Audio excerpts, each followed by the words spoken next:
New South Wales recorded no new COVID-19 cases yesterday, but health authorities are concerned that not enough people are getting tested. Well, contact tracers are now working overtime, hunting for this missing link between an infection case in hotel quarantine and a couple from Sydney's eastern suburbs.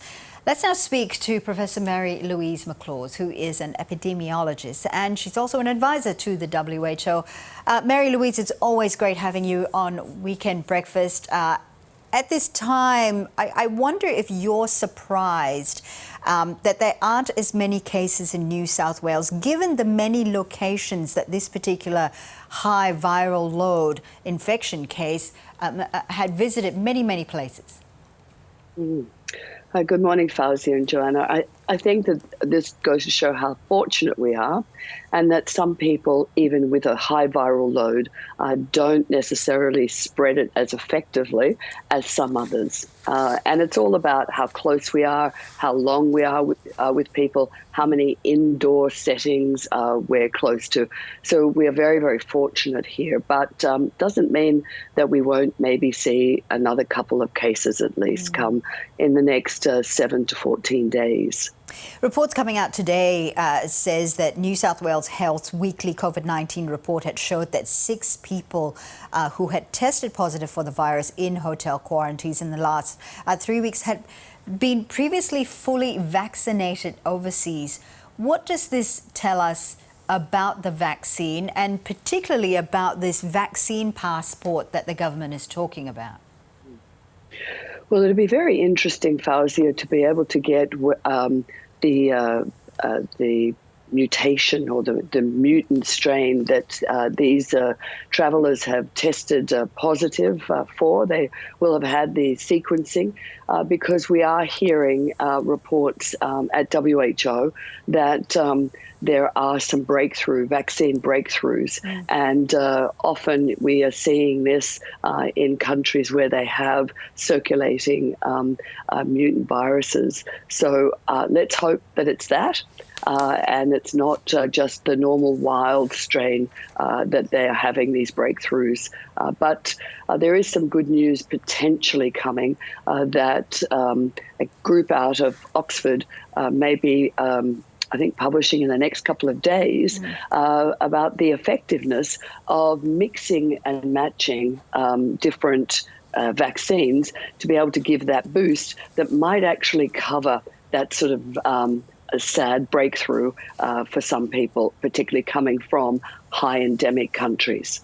But what does this then say about the vaccine passport that, many countries are sort of considering at this stage? Do you think it's time to, now is the time to actually implement this system?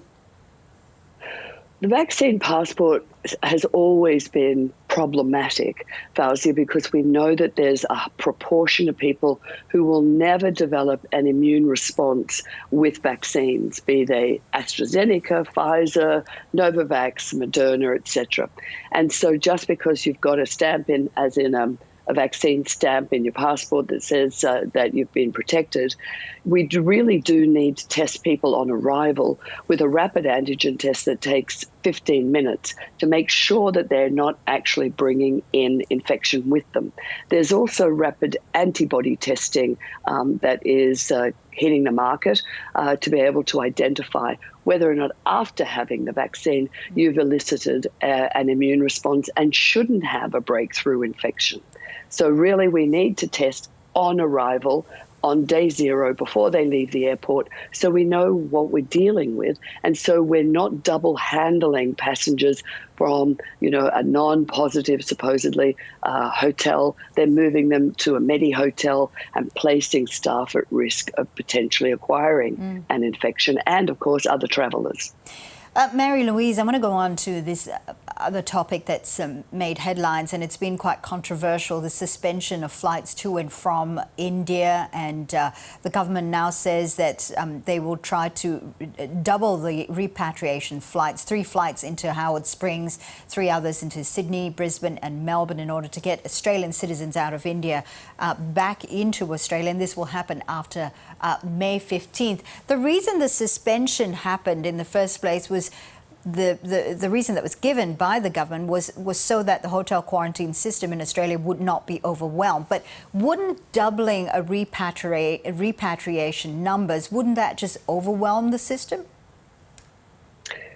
Well, it's potentially going to overwhelm the system, but there's science and then there's ethics of bringing Australians back.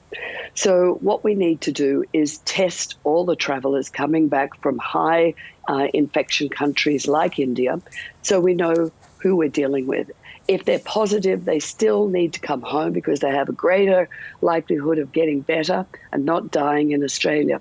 But we can keep them safe by actually having planes for the positive and planes for the negative. But we're going to have to make sure that all the crew are fully vaccinated and that they are also tested to make sure that they also have an immune response.